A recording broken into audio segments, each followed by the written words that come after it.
House of Cards podcast. Get ready to stack the deck with the House of Cards podcast. The show where we break down the art of creative real estate investing. Join us as we dive into the world of real estate with insider tips and tricks for making your investments go further. From buying with no money down to flipping properties for profit, we've got you covered. Plus, stay tuned for expert guest speakers who will share their knowledge and experience in this ever-changing market. So grab a seat and get ready to learn the secrets to success in real estate investing. And now, from Alaska to New York, your hosts, Chris James and Jesse Stanton. Yo, what's going on, guys? Good morning or good afternoon, I guess, depending on where you are. Dude, I didn't realize how loud I talk. For those of you guys who don't know, who are just tuning in, who missed yesterday's live, I got kicked out of the library live. Like it's on the internet, the kids would say. So I had my AirPods in and I had to take one out. And I was like, oh my gosh. Wow, yeah, I didn't realize how loud of a talker I am. But I got kicked out of the library, and apparently having one AirPod out doesn't help either. Anyway, enough about me. How are you guys doing? Good, man. Good to see you. Like you're living a dream up there. I know you're at the cabin. I'm not for sure which one, but was it like 3, 4, 5 hour drive? Yeah. We're about 3 hours south of Wasilla, which is where I live, and a town called Seward. Huge like fishing tourist place. And so we were down here for Memorial Day weekend, and like the salmon run was late. So there was no salmon coming in. So we ended up making it back down here. We'll probably be down here for about a week or so. Just going to try to live it up and do as much hiking and fishing and property buying as we can, bro. No, I think that's amazing. I know for a fact, I was actually just talking to my mother last night about going to Alaska. We're actually doing a cruise. We're doing a cruise to Alaska. We actually haven't officially booked it. However, it's about 12 of us.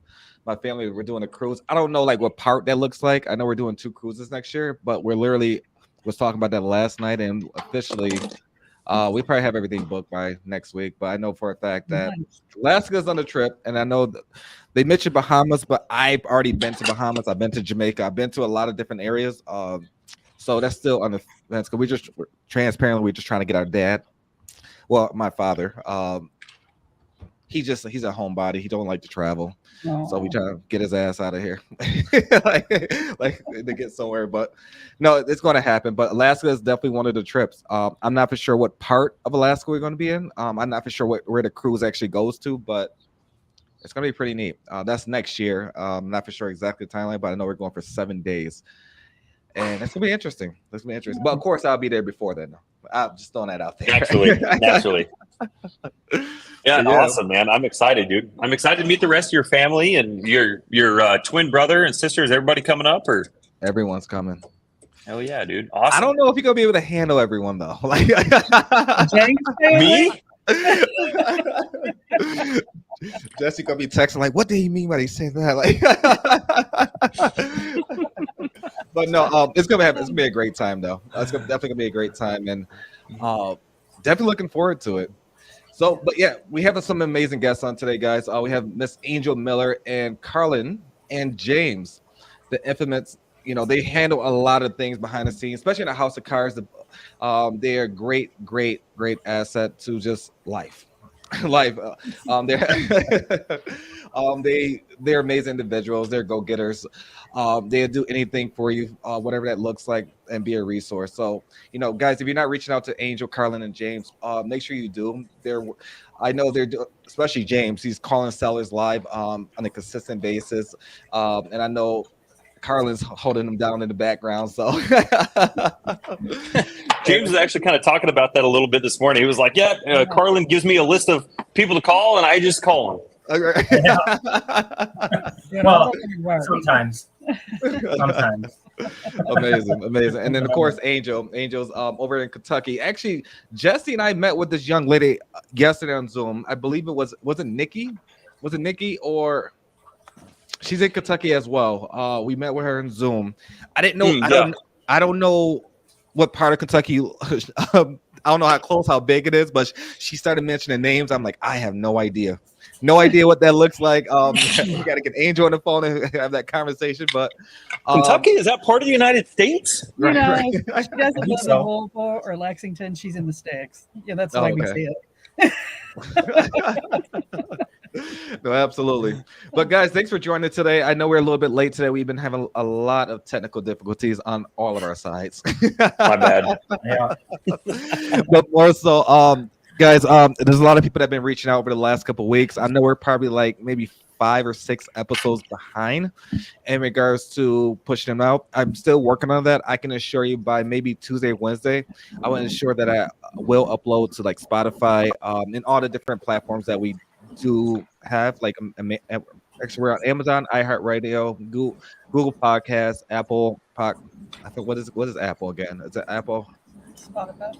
No, it's Apple something. Apple Music. That's what it is. Oh. Apple Music. Yeah. So we're on all those platforms. So don't forget to subscribe to that. I'll ensure that I get the latest updates out to you guys. So I appreciate it. Freddie, good to see you, man. Good to see you. You're always. I think we got some amazing people around us, Jesse. I really truly think that, and more so, I think 4 or 5 years. Actually, not. I know 4 or 5 years ago, I would not think I'll be surrounded by one, you guys that's on the screen, and 2, the people that's in my life now. I do feel like that, a lot of people that I meet on a daily basis, they're strangers, right? They're strangers, new people you're meeting, but they become your closest best friends, the people that you communicate on a daily basis. And it kind of, this may sound negative, but it kind of deletes your family who you thought were the most supportive. Yes. Not in a bad way or negative way. I truly want you guys to understand it's not a negative thing. It's just more so sometimes your family don't understand what you're trying to accomplish. And versus, your the people you meet on a daily basis, I wouldn't call it strangers, maybe associates, whatever terminology you want to utilize. But the people that you meet, they really have the best support for you and best knowledge or experience or or guidance of what you're looking for in life.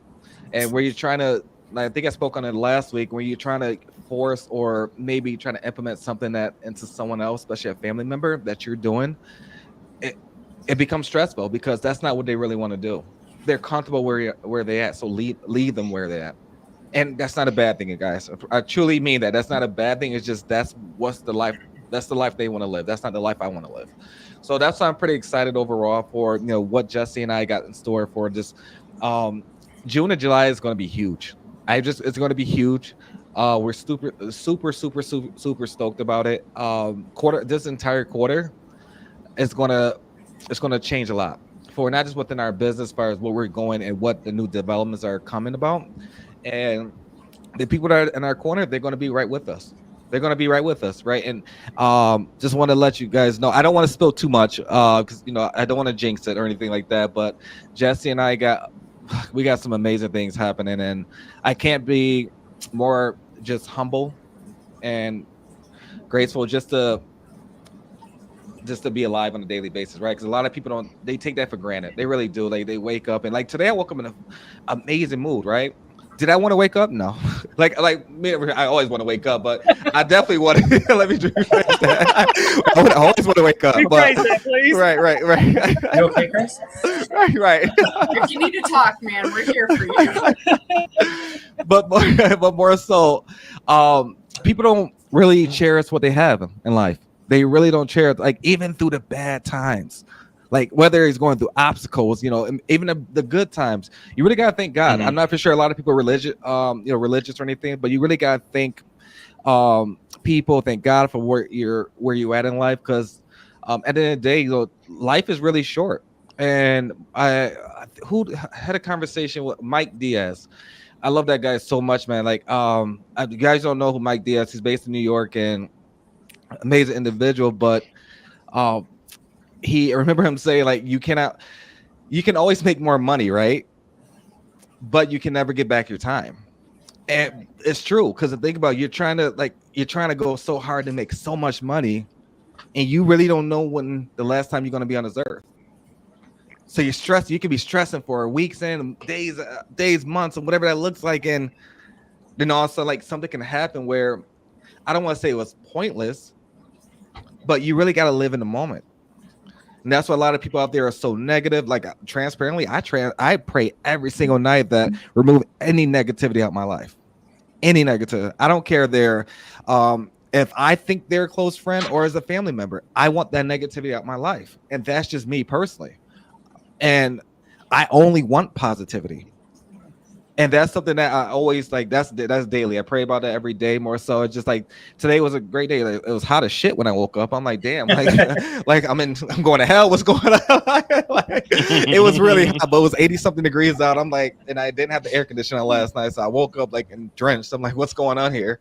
But it's just a realization just to really be thankful for what you got, and everything happens for a reason. No matter like even the worst situations, everything really happens for a reason. And Jesse and I is a true testament to that.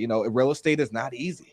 You're going to come across a lot of obstacles within real estate. And real estate in general is, people think, just get your license and call it a day. No, that is not the case. There's a lot more just being an agent. There's a lot more to being an investor. If you're trying to be an entrepreneur and run a business, and not just run a business, but you have a lot of mouths to feed.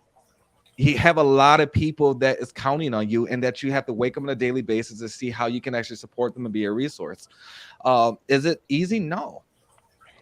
It's not easy. So it's just more of the story. Like get around the right people, and ensure that you're in the right space of positivity and people who's really trying to support you, not just trying to take.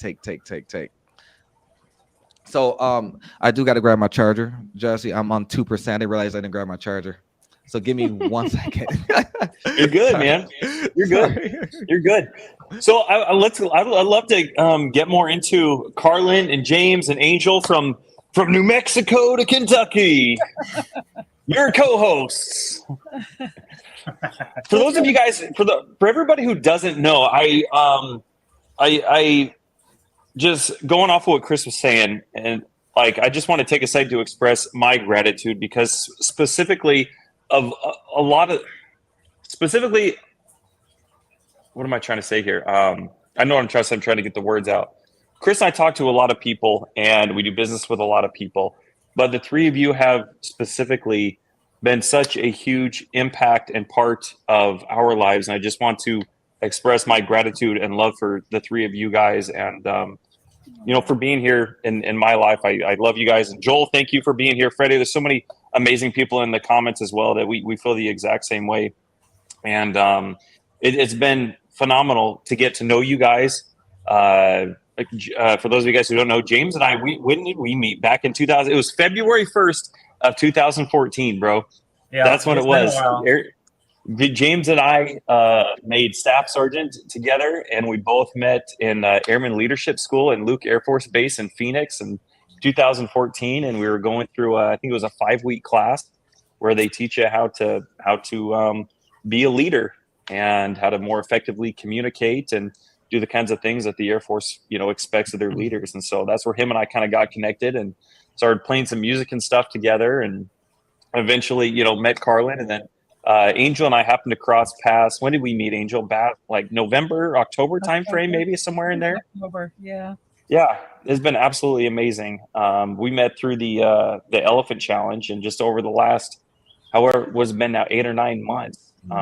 We've been involved in a handful of different things together, and now you and James are hosting the Closers Roundtable, which for those of you guys who don't know is a Zoom where Angel and James specifically are talking about negotiating, communicating with sellers. I mean, they're actually, how about you guys kind of introduce it? But before we get into that real quick, every superhero kind of has their origin story. And for those of you who don't know these three individuals, I'd love you guys to just take a few minutes and just kind of tell everybody a little bit, who you are and how you came to get to where you guys are right now. What does your origin story look like? So I guess the origin story for our real estate. So first of all, my dad always told me growing up, don't talk to people on the internet. Anyone who doesn't know, that's actually how That's I just met good my advice. husband. Yeah, that's how I met James. James and I met on the internet, Yeah. and that's how I met all of my friends. That's how I met you guys. So, 10 years ago, Dad would be thoroughly disappointed in what I've done with my life choices. Him and my mom are some of my biggest cheerleaders for real estate, though, so it's super cool. James and I live here in New Mexico. He's active duty Air Force, so we don't really have a choice on where we live. But we've been in Alamogordo for about 6 years now. Yeah, something like that. Yeah, 5-6 years. With a whole 1 year Wow, break. that's gone fast. I know. Yeah. We got Wow. out, and the military has jokes, and it's like, yeah, we'll just actually put you right back. Yeah. So I was born and raised here. I never escaped New Mexico. I probably won't ever escape New Mexico.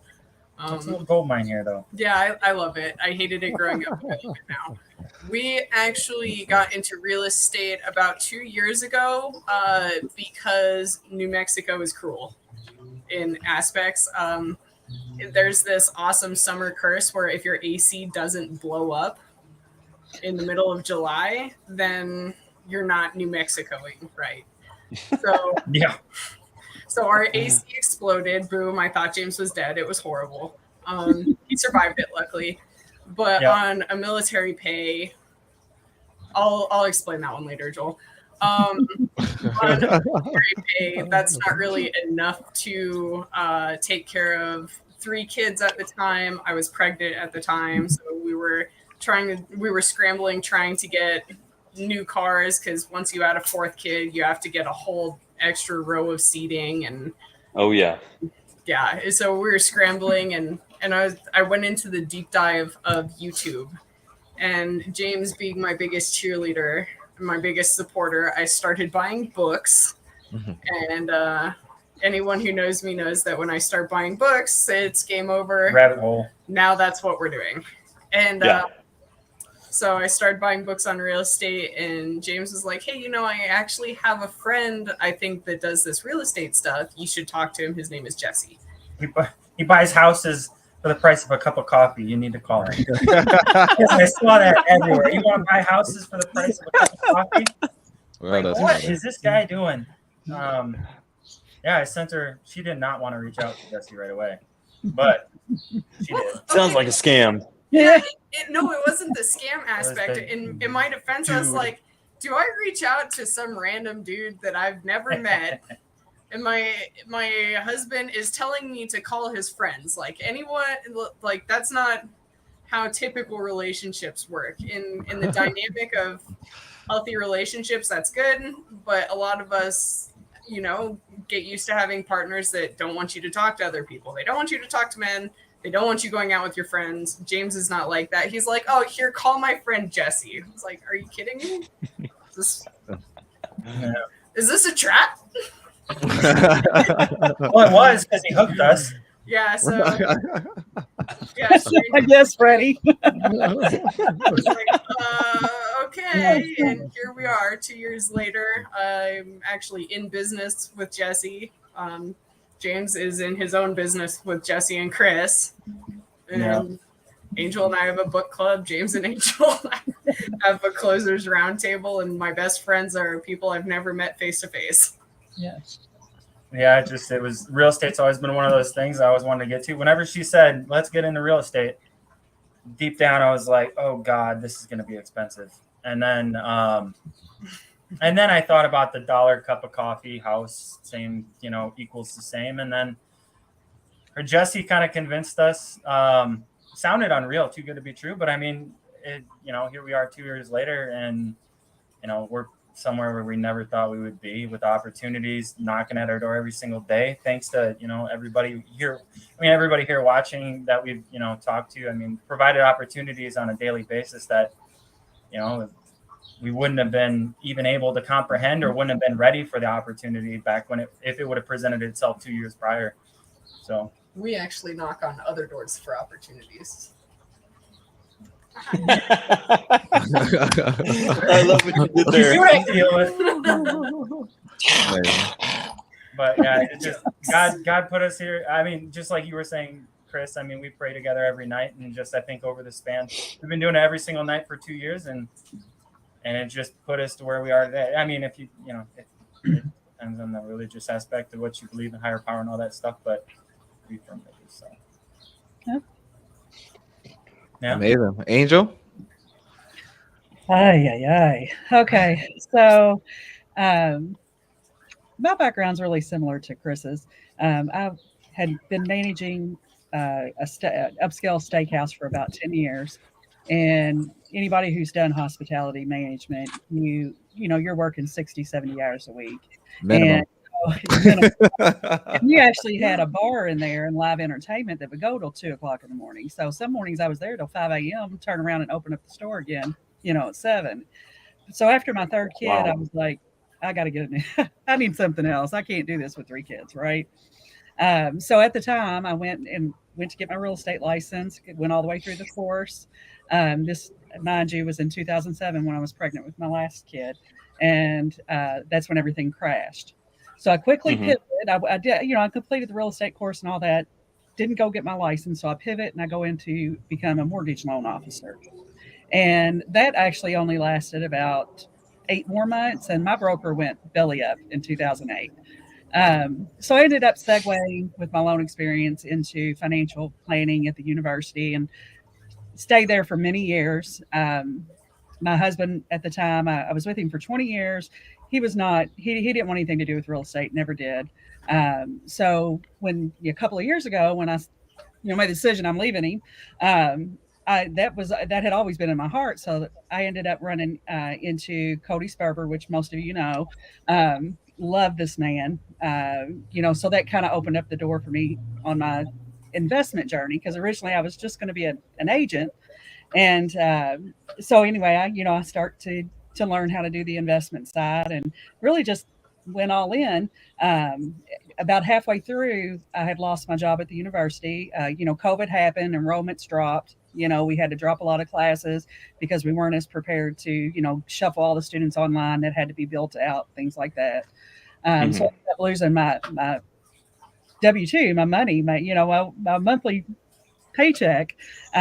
So in June of last year, I just really went all in and started hitting it hard and just never looked back. I mean, it's been great. I've got to meet like Carlin. I mean, all my besties are here, this is great. If I wouldn't do anything else.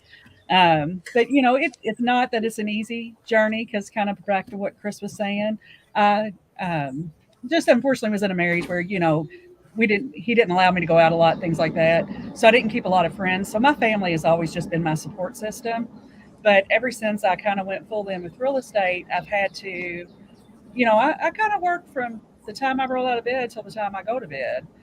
So I miss a lot of family functions. I miss a lot of things that used to, when you have a large family, there's always something going on. And I just had to choose what was more important to me. Not that I don't love my family, because I do, but Right. I'm working this deal and I need to get it done. And, it pays the bills and, all those things. So I had to start looking outward to this community to start to find that support, because my family just didn't understand. They didn't understand how important it was to me.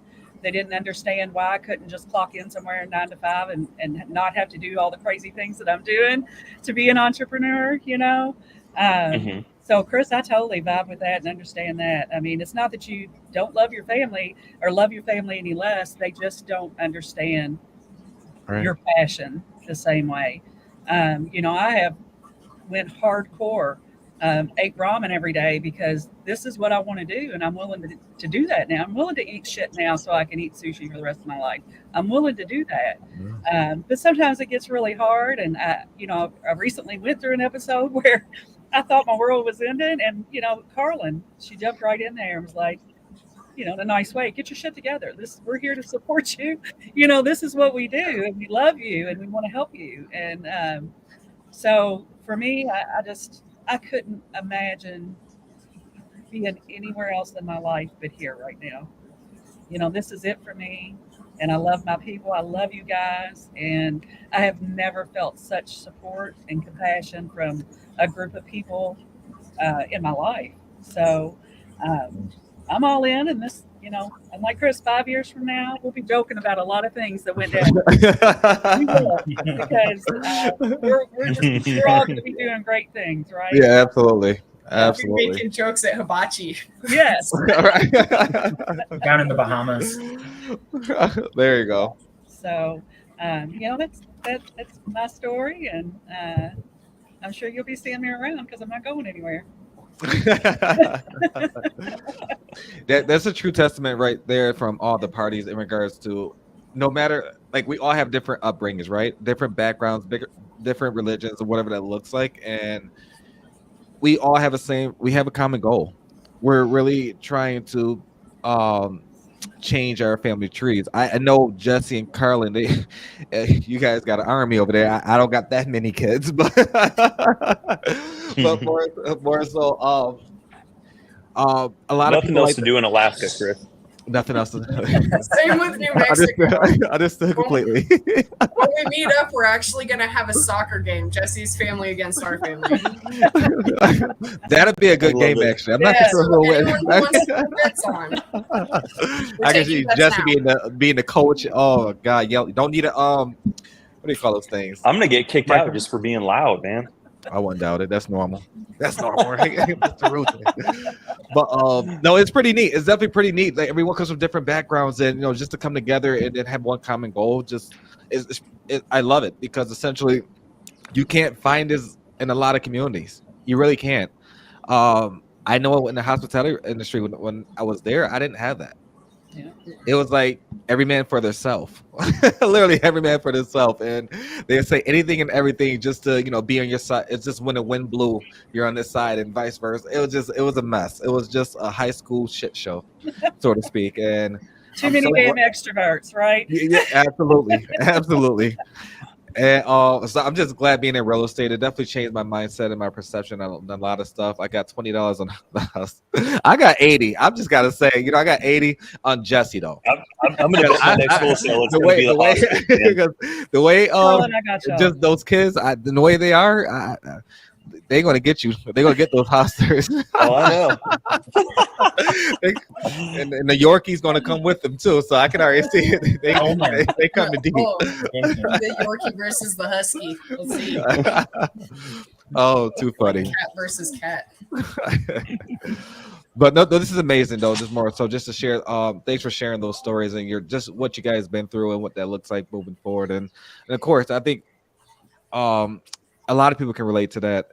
And more so, Angel. I did not know that you was a Cody Sperber student as well. Yeah, he was my first mentor.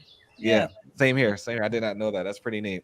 Yeah. Well, I'm still part of his group. I mean, I love the man. I never. Right. No, absolutely. Yeah. But guys, this is like literally shows you, like, if you have a common goal and you really sit down and really understand what somebody's trying to accomplish, there's always value to be added, whether you see it or not. A lot of people always ask specifically, like, what value can I add, or what can I do to help you? Essentially, be you. Be yourself. Don't try to be like all these other individuals who are either on TV or they're posting this and this, and you don't have to act like no one but yourself, and the value will come. I promise you. Because if that's the case, all these people I admire that's posting and all this other stuff, essentially you're gonna change who you are to based on the perception wise. Like, why do that? And then you're gonna be in a state of where it may feel good right then and there, but it will hit you when you least suspect it, where this is not really your reality. You're living somebody else's dream. Live your own. And there's a lot of money out there to be made. You don't have to follow somebody else's dream to make a lot of money. So I just wanted to just say that more. So Luke, good seeing you. I haven't talked to you in a bit, but we got to catch up. I know you've been communicating. Me and Luke are supposed to be doing 75 hard together. Me and Joel are supposed to be doing 70. Me and Larry are supposed to be doing 75 hard together. No one's holding me accountable. And I need to get on that, man. I need to get on that. I'll get you fit in 30 days, Jesse. There we go, dude. I'm counting on you, boo. I'm on day 6. I forgot what program it is, but I'm on day 6. I should look it up. I literally did it this morning. Chris goes to the extreme, dude. Chris is on day 6 of fasting with no air. There you go, and it works. Oh, what's going on here? What happened? Let's change this. Not for sure. No. Not for sure. Oh, Angel. Angel probably lost internet connection, but yeah. But no, this is pretty neat. So, okay, we're having technical difficulties right now. Let me just put it back over here. Round and round she goes. There we go.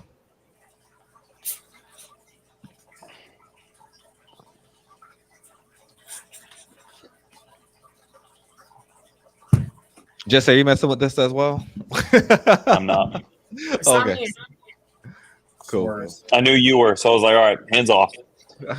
But I kind of wanted to continue on the conversation that we were having this morning. Again, so if you guys don't know, James and Angel run the Closers Roundtable. James, will you kind of give it a quick like overview or an introduction? Like, what is it? What is that Zoom? Who's it for? What are some of the things that you guys touch on? What can people expect? If they haven't heard of it or they want to join. Yeah. So the Closers Roundtable, we were hosting it every Thursday. We kind of switched up to Saturday mornings before this wonderful podcast, just because people are typically busy throughout the weeks, especially if you've got kids and stuff like that. But what we aim to do is it's kind of in the name. So you bring your calls that maybe you don't know how to get to the next step, or you kind of need some advice or a direction on, and you bring those to the Closers Roundtable. And myself or Angel or someone like Chris or Jesse or just whoever's in the group, whenever those questions or needs are brought up, we kind of, if it's something that needs called, I'll call it and see if we can't get it to the next step. But we have all these people join together and we kind of just discuss it.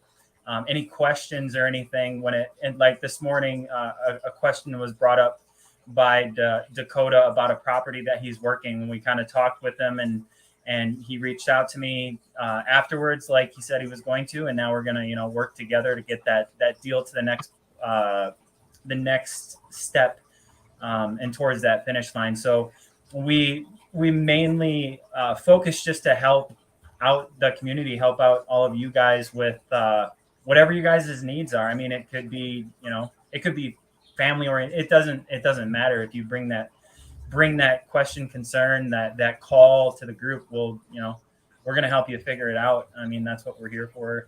Just help each other out. There's Angel. She's so me and Angel are the ones that are going to, beyond that, we're the hosts, right? So we got a plethora of knowledge to bring and provide you guys and just help out whatever way we can. So, dude, thank you guys for doing that, because it is such. I don't see really too many Zooms going around like this where people can just hop in all willy nilly and say, hey, you know what? This is what I've been working on the past week or the past month or past months.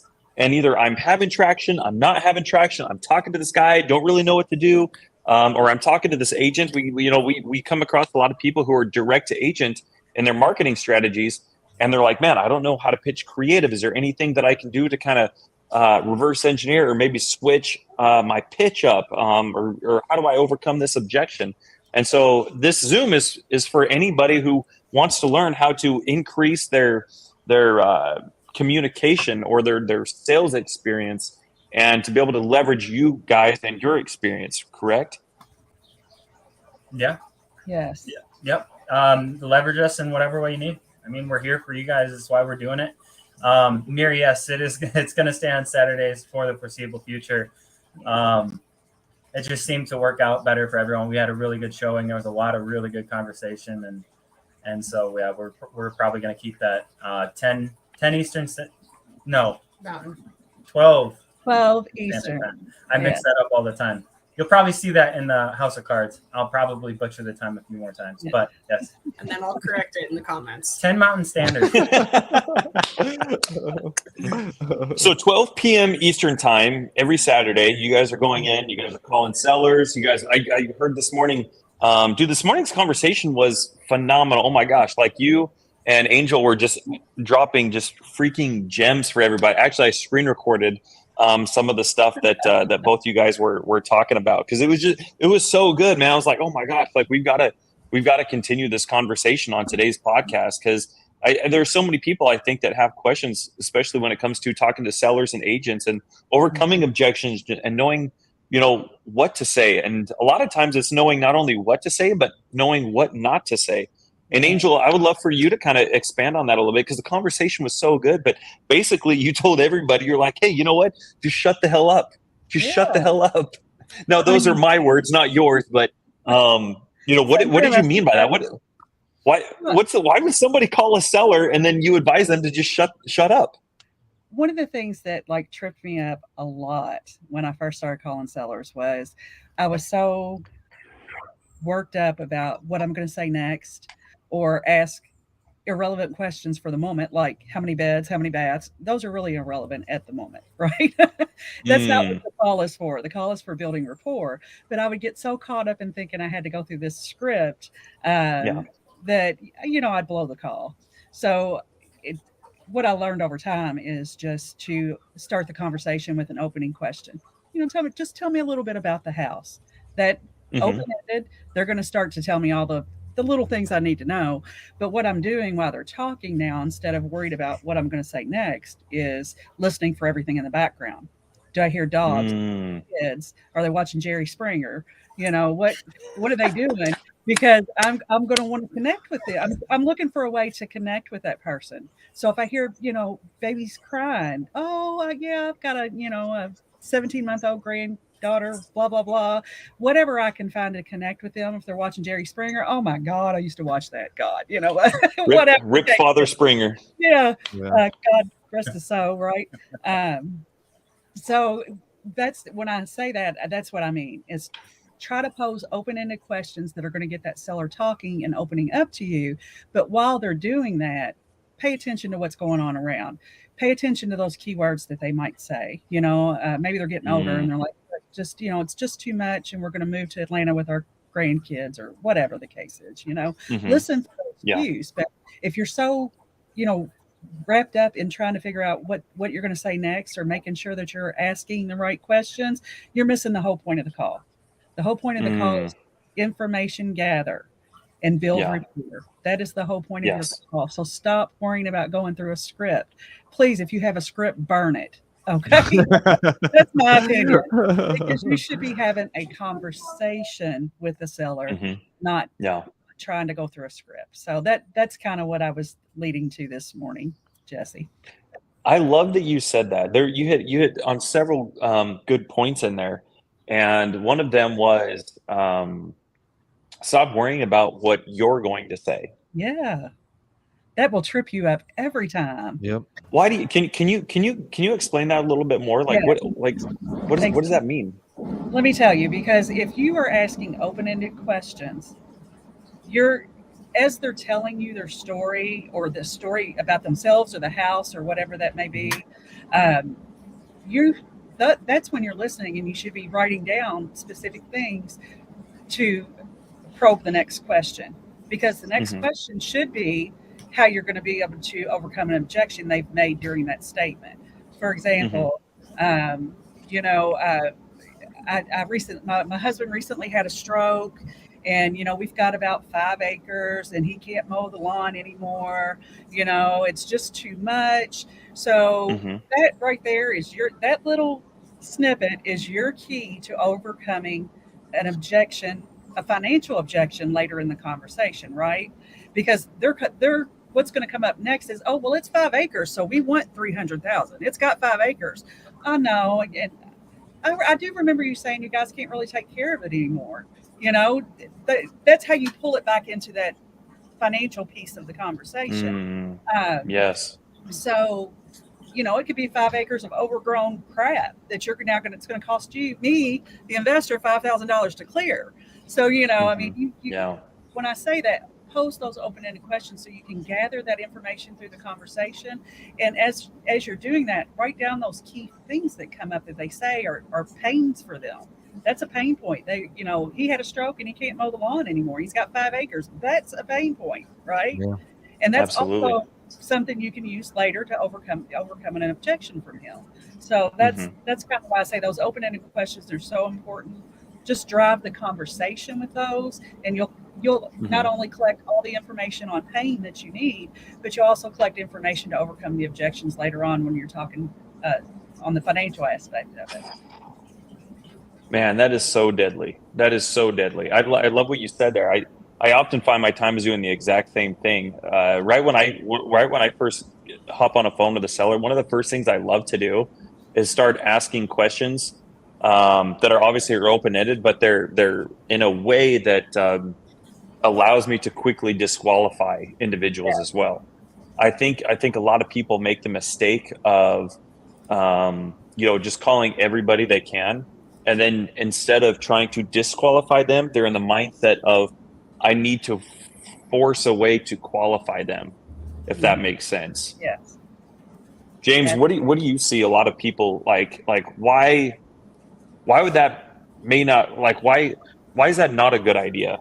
Because I know you see this a lot, because you help a lot of people with making phone calls to agents and sellers.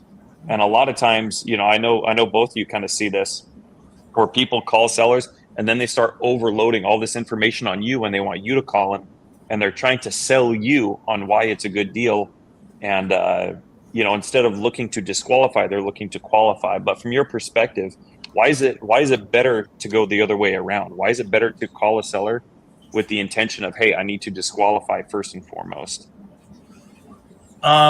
Great question, Jesse. So one of the things I see most often is, especially with people who are newly getting into real estate and finding their new path, is that a lot of people try to make every single call a deal, which just isn't realistic. We can't help everybody.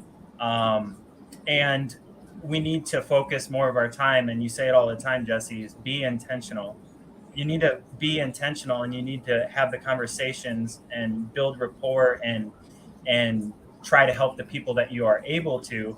Like Angel was saying, you work towards disqualifying people because you're not going to be the best fit for everybody. So sending someone to an agent might be the best fit for them. They don't need to sell. They don't need to sell tomorrow. They don't need the money. They just would prefer to have the most amount of money for the amount of time that they invested in the property. So, send them to an agent, or, you can't try to force everybody to give you their house for the best deal possible. And just one of the biggest issues that I see is people try to close people on the first call.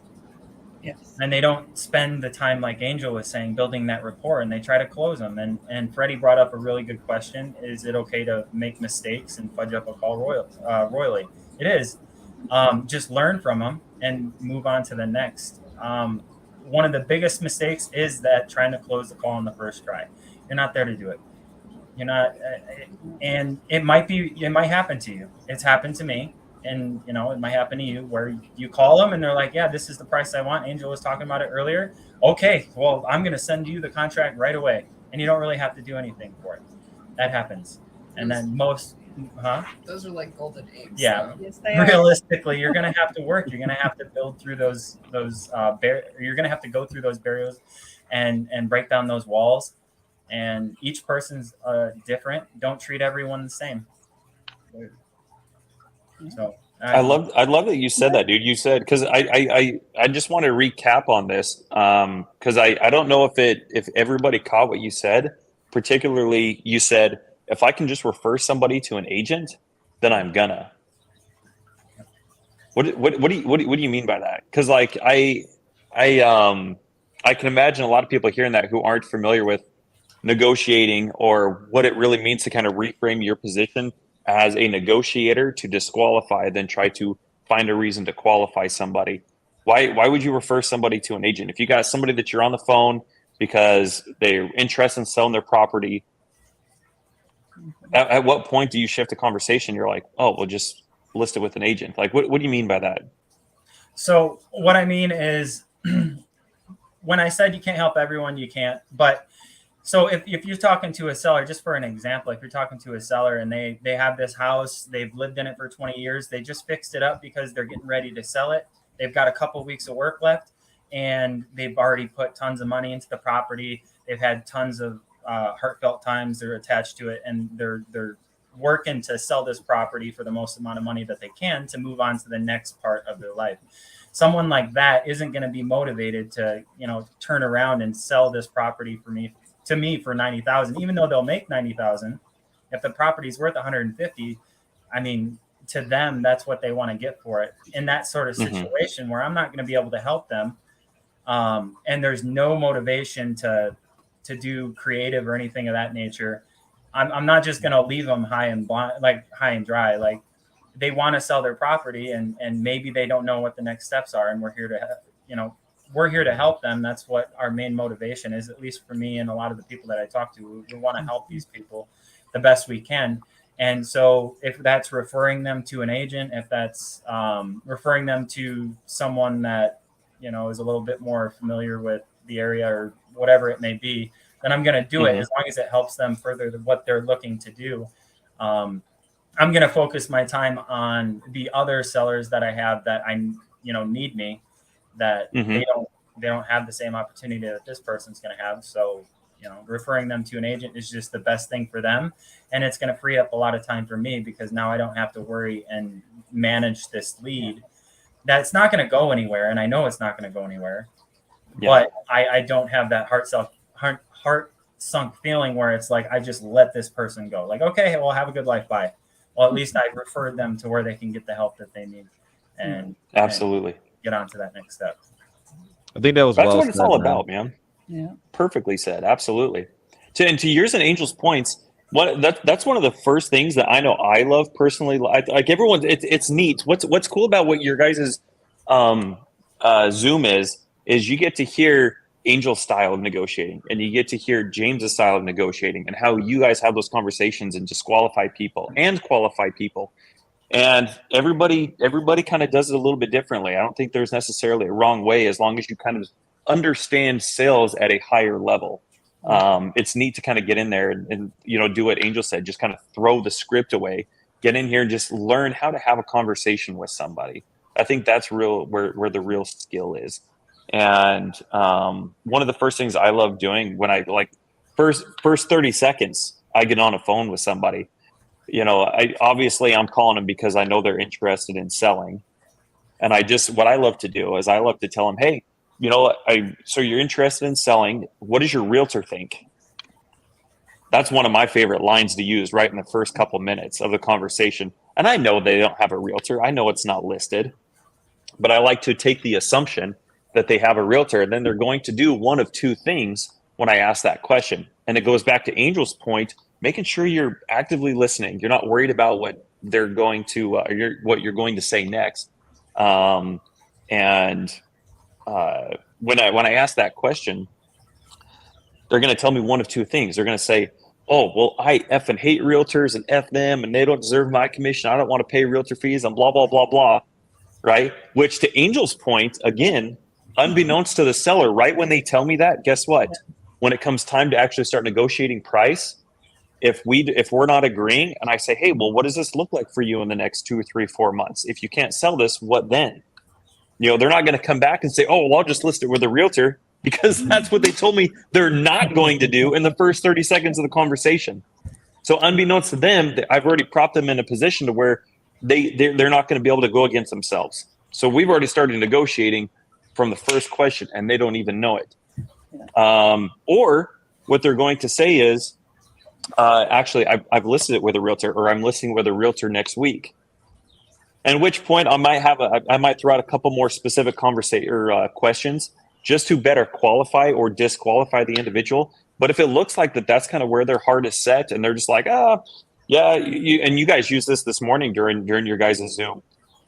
James, I think you use the example of, because you get sellers that are like, yeah, you know what, throw me a number, and I'll chew on it and see if I'm interested.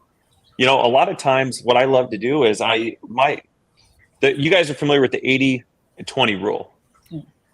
to Angel's point, you just shut up. You let them do 80% of the talking and you do 20% of the talking. For me specifically, and I'd love to kind of hear a little bit more from you guys on how you navigate the conversation, but that 20% of talking that I do two things.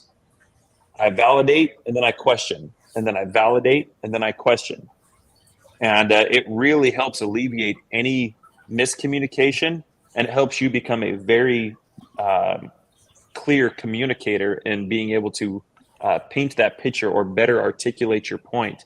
So when somebody says, hey, yeah, throw me out a number, then I just go ahead right away. And I'm like, hey, you know what, John, if I'm hearing you right, it sounds like you're obviously interested. But what you're looking for is, hey, if I could come up to a price high enough that would benefit you or get you excited to sell, only at that point would you sell. Am I understanding you right? So I validated, right? And then I questioned. This is what I'm hearing you say. Is that correct, or did I misunderstand you?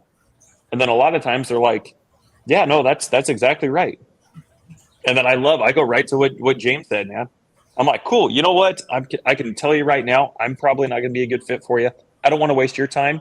However, if you don't already have a realtor, can I help you find a realtor? I work with I've got a nationwide network of realtors that I work with very closely. And so just, again, going back to what James is saying, James's point, just being a resource. But right there in just the first couple minutes, man, I have figured just going that realtor route or asking that realtor question, it allows me, one, to come back and use that as a negotiating tactic later on, or it allows me to disqualify them immediately. I often use that when I get to that point in the conversation too, as an opener for creative, oftentimes, because they do want their price, but they don't want to pay fees. They don't want to pay any realtor fees or anything, right? And I'm like, that just can't work for me for a cash price. However, if you're open to, and then I take that segue and flow into a creative. Yeah. I like love that. I like that. I think a lot of people make the mistake. I would say 9 times out of 10, this is how most people do it, is they call and they're doing the script.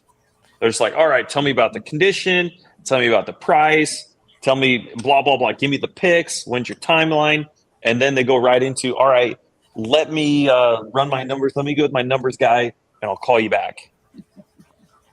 And then they end up playing tag with the seller for the next week, not to mention all the time that it takes to run numbers, do a walkthrough, get pictures, get a bid for rehab, like all these other kind of things. So I mean, it could take a couple weeks just to get all that information, to underwrite it, to follow up, and then the next time they call the seller, they come to find out that, hey, they know that if they're going to buy it, they're going to go creative anyway.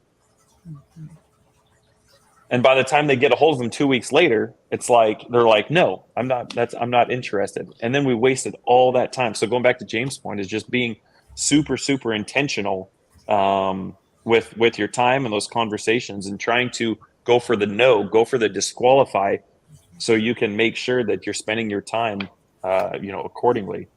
Well, what are some of the big objections that you guys see? Because being in real estate, I mean, you kind of start to see the same objections over and over and over. And I think the fun part of the whole thing is figuring out different and more creative ways to kind of overcome some of these objections. But for everybody who's listening, because dude, I would love to kind of just continue that conversation that we were having this morning, because it was absolutely phenomenal. But I'd love to hear some of the objections that you guys hear when you guys call sellers, and how you overcome those, or what are some of the more popular things that you guys are seeing? Ooh, that's tough. I used to have a lot more objections to overcome, but now that, for the last 6 months or so, I've kind of segued into asking those open-ended questions. I don't really run into objections because I resolve them as we go through the conversation. So by the end of the conversation, they already know where I'm at, I know where they're at. You know, that's tough, Jesse, because I just don't run into it like I used to run into it because I've already resolved them along the way. Yeah. Well, and it's because you've changed how you have those conversations, right? How you maneuver those conversations. Well, It's I no actually longer have just a black and white yes or no. right? I actually have conversations. So I kind of resolve them as we go. And yeah, I mean, if I think back though, I mean, probably the biggest objection I always got when I first started calling was people would tell me that, you know, on Zillow, my house is worth this is especially when it was like last summer and prices were crazy, and you know, my house is worth $300,000, and you knew damn good and well it wasn't, you know, but Zillow said so you know, that's where their head was at. So that was always a hard one to run into. But you know, as you go on and you learn how to talk through those things. I also always share. A lot of times I share my comps with sellers because, you know, even if they have talked to a realtor, realtors don't know how to run comps. Sorry if there's any on here. Very true. Very true. Very true. So I often, if I'm going to, especially if it's a local one and I'm actually going to the house, I'll take those comps with me and go through those comps with the seller so they can actually see where I'm coming from. And that helps a lot. So, yeah, I mean, for me, that was probably the biggest one. Yeah. I mean, objections are, you know, they're a dime a dozen. There's so many of them. Ran into pretty much everything. I'd say mostly for like, I don't know, for cash, it's they need, you know, a certain amount of money to be able to move forward with their life in whatever manner. That one, you know, ends up turning out to be a little creative a lot of times just because of the amount that they need typically isn't a small amount, and it's not typically, you know, the amount that we're going to need in order to move forward with the property. More of my objections typically come from the creative realm when we've explored the cash won't work, and most of the time what I hear is just, you know, I don't want to carry a note. I have no idea what that is. I want all my money now. And that's a really big one, is I want it now. And so one of the biggest helps for that would be just kind of, I guess, walking them through the process of what it looks like when you sell a property cash on market, and just kind of breaking down, like, you're not going to get all the money that you think you're going to get. And, you know, especially if they have a mortgage, you know, they might expect to get $50K, and they're like, no, I really, you know, I need this money. And if I sell this at your price for cash, I'm not going to get it. Or if we do the creative route, I'm not going to get all the money up front. It's like, well, you're not going to get that amount of money depending on how much the house is selling for. And just kind of breaking down the selling process, what the costs are associated with it. That seems to help move the conversation along. And then just kind of finding out what they're looking to do with the money. You brought this one up for me, Jesse, and it's helped out tremendously. And like, I'd say 90% of my conversations is just finding out of what they plan on spending, asking that tough question, like, what are you going to spend the money on? Build a rapport, obviously. Don't just go in and say, hey, I'm going to give you this money. What are you going to spend it on? Tell me. I want to know. It's, you know, building the rapport, like Angel said, finding out what their interests are. And then once you've built a personal connection with them, you don't slip it in. Like, so, I mean, what are you looking to do afterwards? How's this money going to help you out?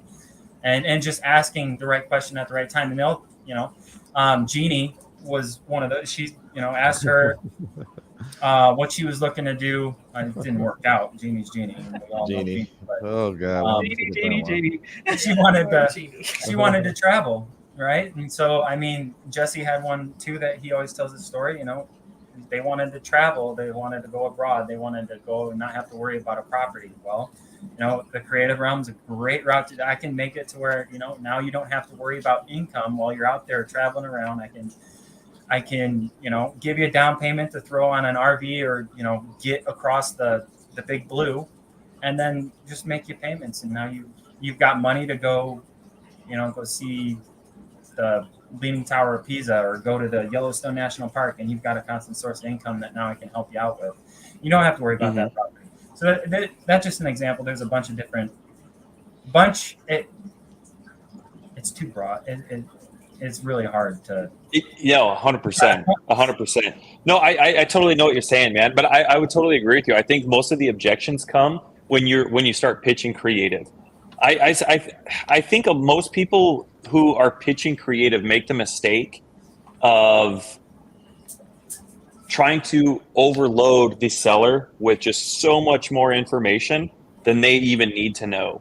Exactly. I'll show you guys exactly for everybody watching. This is how I pitch creative, and I pitch it this way every single freaking time. And I pitch it this way when I'm talking with agents, and then I change it up just slightly when I'm talking with sellers. But you'll notice that I don't ever mention the words subject to. I don't mention sub to. I don't mention creative finance. I don't even mention terms, because there's a saying, a confused mind says no. Yep. So once you start throwing all this information out there and say, hey, well, we can do a subject to, and the loan's going to stay in your name, and the deed's going to come over to us, and we're going to put in place a deed in lieu of foreclosure. We're going to get a servicing company, and it's like, oh my gosh, no, this sounds illegal. What the hell are you even talking about? Yeah, no. I had a lady call me yesterday, as a matter of fact, and she's like, hey, I'm trying to call this, or I was talking with this realtor, and he wanted more information on it, and we sent him more information on it, and now the realtor's been ghosting us.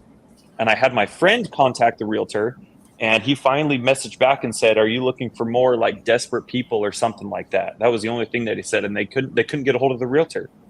And I kind of gave him a little bit of advice and a shift in perspective on how they should approach creative. I think that's a mistake most people make, is trying to pitch creative with using all of these terms and saying all these different things, and just information overload for both the agents and the sellers.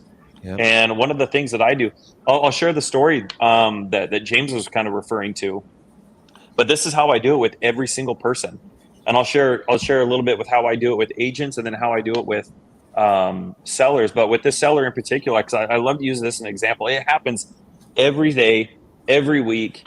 But this one in particular was just a great example to use. But there was this lady in North Carolina who was trying to sell her house. She had it. She was selling it for $350,000, and I was like the 10,000th investor to freaking call her phone and bug her about her freaking property. And of course, everybody else who called before me, were other wholesalers, and they're offering her, $200,000, $210,000, $225,000, $235,000, $230,000. Somewhere around that 70, 60 cents on the dollar-ish, somewhere in that ballpark. And believe it or not, to James's point, nobody ever asked her, what do you need the money for? Why can't you come lower? What is it you're trying to accomplish? It's like going to the doctor. When you go to the doctor and you're like, hey, doc, my tummy hurts. The doctor's he doesn't just prescribe you pills right then and there. It's like, oh, okay, got you, boo. Right? He's checking your nose. He's checking your throat. He makes you do the noise. He's checking your knees. He's touching your back. He's listening to your lungs. He's doing all these kinds of different things. Does it hurt when I do this? What does it feel like when I do this? Or when I push here, when I apply pressure here? He's touching your abdomen, doing all these things, right? So he can narrow down what the exact problem is. And so similarly, that's how you need to think about approaching sellers and agents. It's not enough to just say, hey, this is what I'm trying to do. I'll buy it subject to, and I'm going to do this, and this for you. It's like, no, that's information overload. You need to figure out what problem is it that they're trying to solve. That's first and foremost how you should be approaching conversations with sellers and agents is, hey, is there a problem for us to even solve here? Because if there's not, then you know what? Maybe I'm not a good fit for you. Yeah. So with this lady in particular, she was selling it for $350,000. Again, I was the only one to ask. I was the only mofo to ask her why she needed the money, or what is it she was trying to accomplish. Why did $220,000 cash not work for her? And she opened up and she said, hey, you know what? I've got a mortgage for $250,000. So I'm trying to sell it because I've got $100,000 in equity. And I want to take that $100,000 and I want to go buy an RV, and I want to go RVing for the next 4 years all over the country. I want to get out from underneath this house. I want to sell it, be done with it. I don't want to do the maintenance and the upkeep and everything else on it. I just want to go into an RV and just go be me. I'm like, bro, I think that sounds freaking amazing. Well, Gina, I'm going to be honest with you. I don't know if this is a good fit for you. However, we buy and sell properties a handful of different ways. What if we just kept this super simple? You got $100,000 in equity. What if I just make payments to you on your $100,000? I give you a down payment so you can go get into an RV. Now, I just bought an RV last year, so I know that you don't need $100,000 in cash. But what if I could give you enough to where you could go get out from underneath this house, get into an RV, and then I'll just make payments to you. You got mailbox money coming in every single month. And that's going to pay for your gas. That's going to pay for your fishing trips and the golf course. And it's going to be all the things. You don't have to worry about money for the next 4 years. And you don't have to worry about showing and dealing with other, silly nonsense, lowball offers and all these other kind of things. Why don't we just keep it super simple, Gina? So guys, notice in that pitch right there, I didn't say anything about subject to. I didn't say anything about taking over the mortgage. I didn't say shit, man. I said, hey, Gina, let's just keep this simple. You got $100,000 in equity. You're trying to get out. Totally get it. I'll give you your $100,000 in equity. What can we do to work out some sort of agreement where I can get you out from underneath this house, at least right now? And let's figure out what those payments look like, whether they're monthly, whether they're quarterly or biannually, or maybe you just get a lump sum every year. Like what is it you're trying to do? What can we do? How can we work? And so when she said, yeah, that actually might be something I would be open to. Actually, her exact words were, oh my gosh, nobody has ever said this before. This would be amazing. Yeah. How do we move forward? How does this work? And then once I had her, then you start going into, well, we would of course take over ownership of the property and of course continue making the payments and blah, blah, blah, blah, blah. But then that's when I started going into the rest of the nuances of how that works. But you got to keep it so freaking simple. And if you guys notice in that, I didn't mention anything about creative finance. I didn't say the word subject to. I didn't say performance deed. I didn't say any of that kind of stuff. I didn't even say the word terms, even though that's what all this is. I said, oh, you want $100? Boom. Let's keep this simple, Gene. I'll just give you, I'll give you your $100 or your 100,000. So that's one of the big things that I love to do. Yes, Joel, absolutely. Just so simple, bro. So anything creative finance, like the more simpler you can make it. So like a third grader, like pretend like for those of you who have kids, pretend like you were going to pitch creative to your kids. Like what an amazing way to practice pitching creative. You could just pitch creative to your kids. You could, there you go. Right? Somebody asked about failing forward. I don't remember if that was, I think that was Joel or Freddie, or is it okay to go in and just butcher the conversation? Absolutely. Yeah. Because we can go in and recover it. Any one of us on this screen can go in and recover it. Call Angel, call James. Say, guys, hey, you know what? I effed up freaking pitching creative. I threw out all this information. Now they're scared of it. How do we recover this? Call them and they can do it. They'll recover it. But that's one of the things I love doing. And then I'll give you another example real quick. When it comes to agents specifically, if you guys have a pen and a paper, write this down verbatim. This has been like the best thing that I have figured out. This all just came from me failing forward as well. But I'm going to give you something to say verbatim. And I don't know. I don't want to jinx myself, knock on wood. But I don't know that I've had an agent turn me down yet. Chris was actually on the phone with me. We were talking to an agent. We're buying 30 units from this agent. And we were talking about creative with her. Chris, I don't even think I said the word subject to or creative financing or anything like that with her either. But we told her what we do and how we do it. And she's like, oh my gosh, yes, I'm totally on board with this. But if you guys have something to write this down with, I don't know that I've ever had an agent turn me down on this. People make the mistake of trying to pitch creative to agents.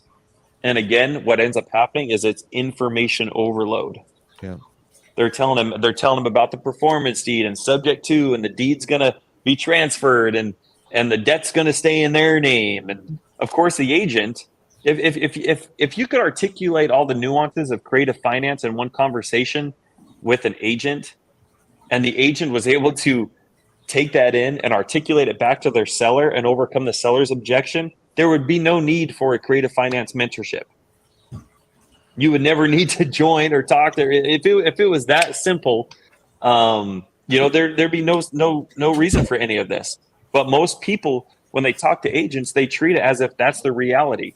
That, I can just tell the agent what it is, and they're going to be able to take this information, never have heard of it before, and be able to articulate it just as well, if not better, back to the seller and overcome all their objections and make them feel nice, warm, and fuzzy about it. That's not it at all. So this is what I'm going to give you guys just something to say to the agents real quick. Of course, when we go creative, we always go cash first. But when cash doesn't work, that's when we make that pivot, right? So I like to say to the agents, I say, hey, Mr. or Mrs. Agent, it looks like I'm not a cash buyer on this property. However, we buy and sell properties a handful of different ways. And if your clients might be open to something a little less conventional, that's key right there. If your clients might be open to something a little less conventional, I would love to line up a phone call with you and your clients, and of course my partners and I, and maybe go over what a couple of those options might look like. Answer any questions you guys have and see how we can go about still getting your clients the number they're asking. We can take care of closing costs and pay your commission.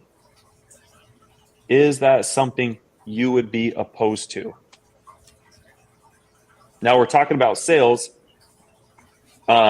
James, what do most people love to say, dude? Just in sales, like whether you're going into Foot Locker or whether you're going on to the car dealership to go freaking buy a car, and the salesman walks up to you and they're like, "Hey, James, you here to buy a car? What are you looking at, man? Can I help you?" What do most people say, bro? No, I'm just looking. No, I'm just perusing, baby. Hey, I'm not here to actually buy a car. I know it looks like I am, but I'm not. I'm just perusing, right? So everybody, like, we have this guard up. We love to say no. Everybody loves to say no. So again, this kind of goes back to sales. I always love to ask questions that solicit a no response. So if you guys heard the last tail end of that, the last thing the realtor hears is, I want to cover your commission. Is that something you would be opposed to? What are they going to say? No. No, Jesse, I would be opposed to that. Right? So they say no, but really it solicits a yes and a positive response, which is what we want. And so anyway, when you get creative, my point in telling and sharing this is that you want to be able to get the agent and the seller on the phone with you. And then only at that point, that's when you go into creative. Too many people make the mistake of trying to overload the agent with information and expect them to have the warm and fuzzy about it. You need to get both the agent and the seller on the phone with you. And actually, you know what? That would be something kind of cool to do on your guys' live for everybody. Maybe we ought to line up a phone call with the agent and a seller, and you guys have that conversation. If you guys would love that in the comments, like, throw that in the comments. If you guys would love to see Angel and James talk to a seller and pitch creative to an agent and their client, let us know. I think that would be awesome. Maybe we ought to line something up. That'd be super dope. Yeah, let's do that. I think that hearing it and seeing it, hearing it just like how we used to teach in the military, right? You give them the tools, and then you show them how, and then they go out and they perfect it on their own manner. So I think 100%. I think that'd be great. I love that, man. I love that. Well, Chris, anything you'd like to add in there, brother? I know, I know you're a killer closer as well, man. I love anything else you'd like to add in there? I think everything you said is phenomenal, and 100%. As you stated, like this is something that Jesse does on a daily basis. Like, and we do hop on phones with sellers. We do also hop on the phone with realtors and also Zooms. One thing about Zooms, it really brings a person more so of an intimate setting, and a lot of people don't realize that. People get very timid when it comes to Zooms, right? And afraid to ask the seller and the agent, hey, let's just hop on a Zoom.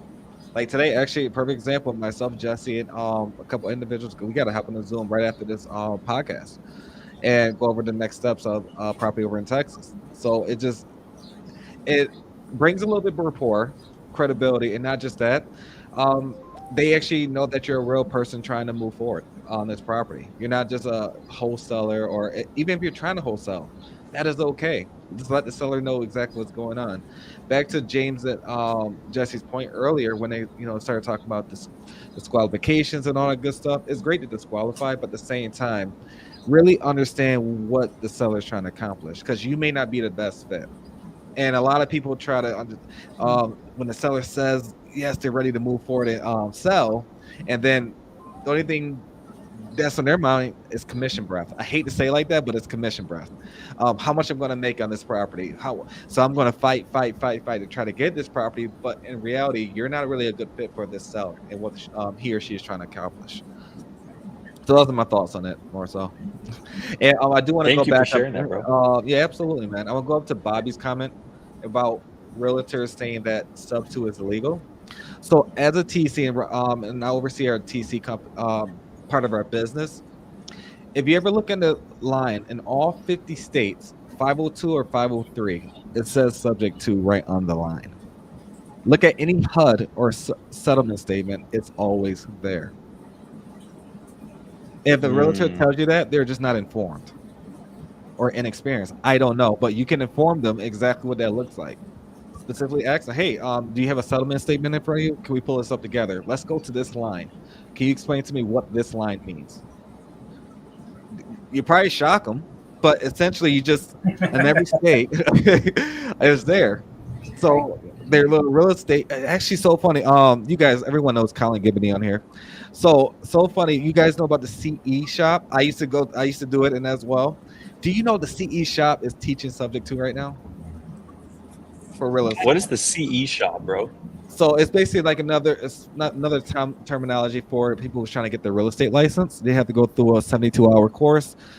You can either utilize the CE shop and or other different platforms just to get your license, depending on what state you're in.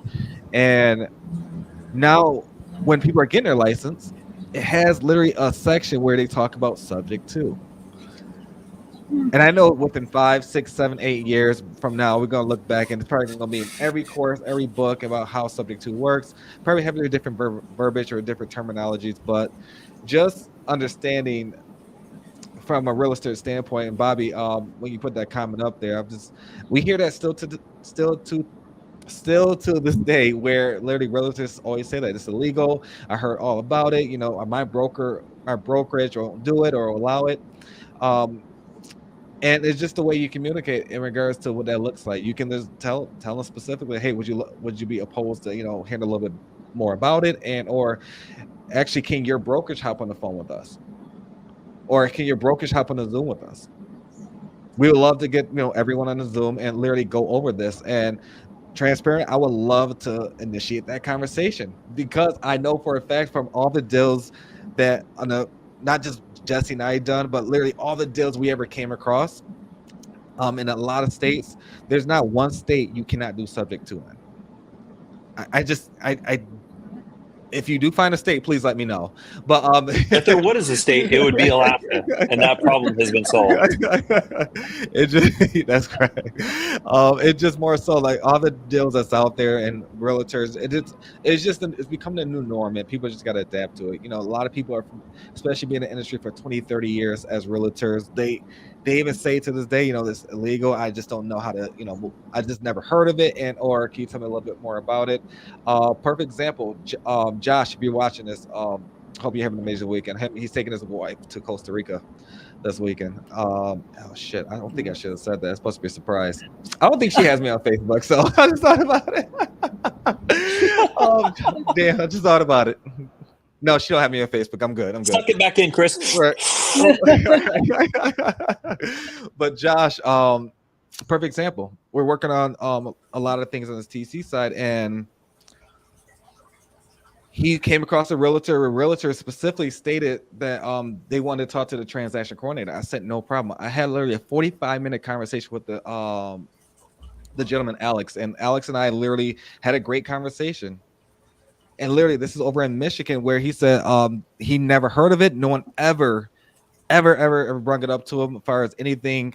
Just he's so used to cash transaction, conventional VA loan, just the normal stuff, right? When you're on market, but this has been sitting on the market for 242 days, and 242 days that could be in a desperate situation for not just the realtor, because they have a job to do. It may look bad on them depending on how you look at it, because the seller thinking to in their head, how come the realtor is not doing their job to sell my house?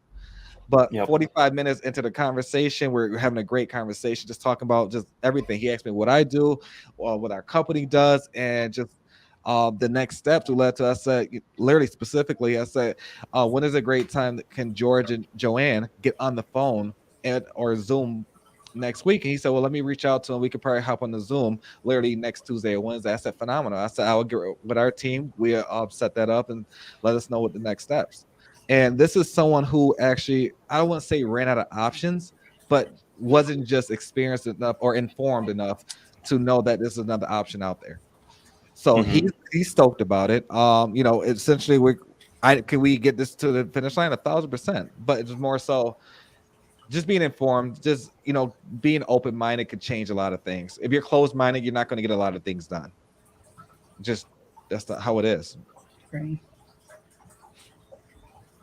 I love it. Well, we're going on an hour and 20 minutes. I'm going to let you guys, we'll kind of wrap this up and let everybody else have an amazing rest of their weekend. We'll let these guys get on with their weekend.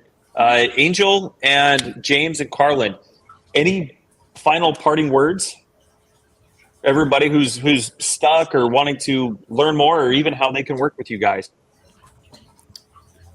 Just reach out. I mean, that's really the best advice. If you're at a stopping point on anything you're doing in your business, reach out. That's what this community is for. Not just me or Carlin, James, you guys, everyone in this community. There are people here with lots of experience, new people, but everybody has a way to do things, and anybody here is happy to help you. So just reach out. If you send me a friend request, can you also send me a message and just let me know? Because that's one of the things that there's. Yeah. Just send us a message. We'll set something up. I got a calendar link. It's attached to my page. We can set something up if you want to do it that way. Hop on a Zoom, or just DM me and I can, my phone number. We can talk that way. Hey, so is it Pimp Sauce? Is it Pimp Sauce on Facebook? I'm not for sure. Yeah. No, it's James Hostard. James Hostard. So. Gotcha. Yeah. Gotcha. We could change it to Pimp Sauce. I could put it. But I think they make you. Joel says Pimp Daddy, dude. Amazing. Carlin's like, love it, guys. Awesome, guys. Well, thank you guys very much for being here. Really appreciate you. This is super awesome. Again, you guys, if you guys can connect with James and Angel every Saturday at noon. You're doing the Closers Roundtable, so get in here and listen to them make calls, and they're doing role plays and all the fun things. You guys want to up your game and your communication skills and your negotiating skills and all that kind of fun stuff. Get better at articulating and understanding creative finance and wholesaling and all that kind of stuff. The question you got to ask yourself is, can you afford to not be in there? Like, what are you missing, or what's the cost of not getting in there and being intentional with those relationships and your time? So yeah, I certainly appreciate you guys. Thank you guys very much. I love you guys very dearly, and I hope you guys have an amazing rest of your weekend. Thank you. Thanks for listening to the House of Cards podcast with Chris James and Jesse Stanton. We hope you've enjoyed this episode and have learned something new about real estate investing. Be sure to follow us on Facebook and Instagram for more tips and tricks. And don't forget to subscribe on your favorite podcast platform so you never